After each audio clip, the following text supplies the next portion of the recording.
कि आने वाले सालों में राजनीति का फोकस यूथ डेवलपमेंट और इंक्लूसिव ग्रोथ पर रहने वाला है। मुसलमान जब हज पे जाते हैं मेरे लिए प्रेयर करते हैं तो वो तो ठीक है, वो कोई इलेक्शन दृष्टि से मैं नहीं कह रहा हूँ। मैंने कई मुसलमानों को देखा है, मेरे लिए दुआ मांगा है कि ये एक ऐसा मिनिस्टर है जो हमारा हज यात्रा को बहुत आसान कर दिया है।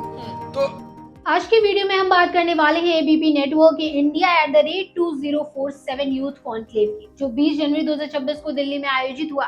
इस मंच पर राजनीति, नीति, युवा और देश के भविष्य को लेकर कई अहम बातें हुई, लेकिन सबसे ज्यादा चर्चा में रहे केंद्रीय मंत्री और बीजेपी नेता किरण रिजिजू। उन्होंने खुलकर बताया कि मुसलमान बीजेपी को वोट क्यों नहीं देते, राहुल गांधी के साथ उनका रिश्ता कैसा है, बीजेपी के नए प्रेसिडेंट नितिन नवीन को लेकर क्या सोच है और आने वाले बजट 2026 से क्या उम्मीदें हैं। ये वीडियो आखिर तक देखना बनता है क्योंकि यहाँ बयान भी है और संकेत। तो चलिए शुरू करते हैं। नमस्कार, मैं स्वाति पांडे और आप देख रहे हैं आपकी खबर राजनीति। सबसे पहले बात करते हैं किरण रिजिजू आखिर हैं कौन। वो अरुणाचल प्रदेश से सांसद हैं और इस समय मिनिस्ट्री ऑफ पार्लियामेंट्री अफेयर्स और माइनॉरिटी अफेयर्स की जिम्मेदारी संभाल रहे हैं। इससे पहले वो देश के कानून मंत्री भी रह चुके हैं। रिजिजू अपनी फिटनेस और एनर्जी के लिए जाने जाते हैं और अक्सर सोशल मीडिया पर वर्कआउट वीडियो डालते रहते हैं। इंडिया @2047 कॉन्क्लेव में इस बार थीम थी youth power igniting minds for Viksit Bharat, जहां उन्होंने युवाओं को राष्ट्र निर्माण में भागीदारी के लिए इन्फ्लुएंस किया। ये कॉन्क्लेव सिर्फ राजनीति तक सीमित नहीं था, यहाँ राजनीति, खेल, सिनेमा और बिजनेस से जुड़े कई बड़े नाम शामिल हुए। गोवा के मुख्यमंत्री प्रमोद सावंत से लेकर एक्ट्रेस रकुलप्रीत सिंह तक कई स्पीकर्स ने युवाओं से सीधे संवाद किया। किरण रिजिजू इस इवेंट के शुरुआती स्पीकर्स में थे, जिससे साफ था कि सरकार युवाओं को 2047 के विकसित भारत के रोड मैप से जोड़ना चाहती है। अब बात करते हैं बीजेपी के नए राष्ट्रीय अध्यक्ष नितिन नवीन, जिस पर रिजिजू ने खुलकर बयान दिया। उन्होंने कहा कि बीजेपी में अध्यक्ष बनने की प्रोसेस बेहद सख्त और नियमों से बंधी होती है। हर नॉमिनेशन को पार्टी के संविधान के मुताबिक जांचा जाता है और अंतिम मंजूरी शीर्ष नेतृत्व से ही होती है। रिजिजू के मुताबिक कई लोग इस पद के दावेदार होते हैं, लेकिन जिम्मेदारी उसी को मिलती है जो पार्टी की कसौटी पर खरा उतरता है। रिजिजू ने साफ कहा कि पार्टी इस समय युवा नेतृत्व को आगे नहीं लाना चाहती है और इसी सोच के तहत नितिन नवीन का नाम सामने आया। जब उनसे मजाक में पूछा गया कि आप खुद युवा हैं, तो वो हंसते हुए बोले, मैं अब इतना युवा नहीं रहा। नितिन नवीन की नियुक्ति को बीजेपी में एक जनरेशन शिफ्ट के तौर पर देखा जा रहा है, खासकर पूर्वी भारत और दक्षिण राज्यों में पार्टी को मजबूत करने की रणनीति के रूप में। इसके बाद चर्चा हुई राहुल गांधी की और यहाँ माहौल थोड़ा हल्का हो गया। रिजिजू ने बताया कि संसद परिसर में एक बार उन्होंने राहुल गांधी से मजाक में पूछा कि आपको ठंड नहीं लगती क्या। जवाब में राहुल गांधी ने कहा, व्यायाम करो।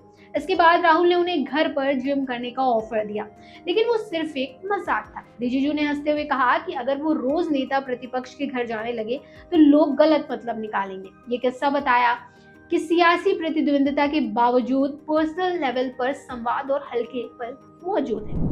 अब आते हैं बजट 2026 पर। रिजिजू ने कहा कि आने वाले संसद सत्र पूरी तरह से डेडिकेटेड और फोकस्ड होगा। 28 जनवरी को राष्ट्रपति का अभिभाषण होगा और 1 फरवरी को बजट पेश किया जाएगा। उन्होंने विपक्ष से अपील की कि हंगामे की बजाय चर्चा हो, क्योंकि देश का समय और संसाधन कीमती है। माना जा रहा है कि इस बजट में ग्रोथ, इंफ्रास्ट्रक्चर, मैन्युफैक्चरिंग, एमएसएमई और टेक्नोलॉजी पर खास फोकस रहेगा। सबसे ज्यादा चर्चा में रहा रिजिजू का बयान कि मुसलमान बीजेपी को वोट क्यों नहीं देते। मुसलमान जब हज पे जाते हैं मेरे लिए प्रेयर करते हैं तो वो तो ठीक है, वो कोई इलेक्शन दृष्टि से मैं नहीं कह रहा हूँ। मैंने कई मुसलमानों को देखा है, मेरे लिए दुआ मांगा है कि ये एक ऐसा मिनिस्टर है जो हमारा हज यात्रा को बहुत आसान कर दिया है। तो हम करते हैं ना काम। मैंने अभी जो सऊदी अरब जा करके, जस्ट अभी रिसेंटली जा करके सारा अरेंजमेंट करके आया।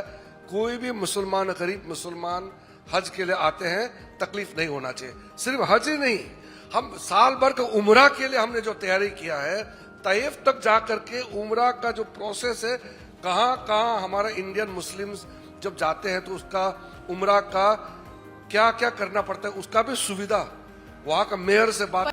उन्होंने कहा कि सालों से एक नैरेटिव बनाया गया है कि बीजेपी मुस्लिम विरोधी है और यही बात दिमाग में बैठा दी है।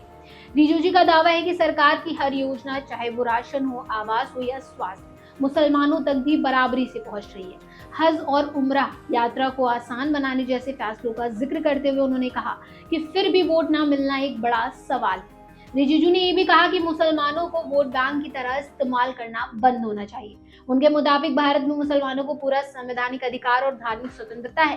हालांकि विपक्ष का आरोप है कि बीजेपी के कुछ नेताओं के बयानों से मुस्लिम समुदाय में असुरक्षा की भावना पैदा होती है।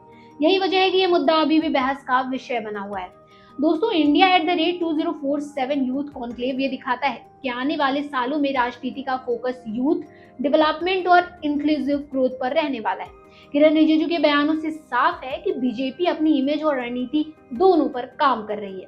अब सवाल आपसे है कि आने वाले समय में मुस्लिम वोटर्स का रुख बदलेगा? अपनी राय कमेंट में जरूर बताइएगा। वीडियो पसंद आए तो लाइक करें, चैनल को सब्सक्राइब करें और बेल आइकन दबाना ना भूलें। मिलते हैं फिर एक ऐसे ही लेटेस्ट अपडेट के साथ। तब तक के लिए देखते रहिए आपकी खबर राजनीति।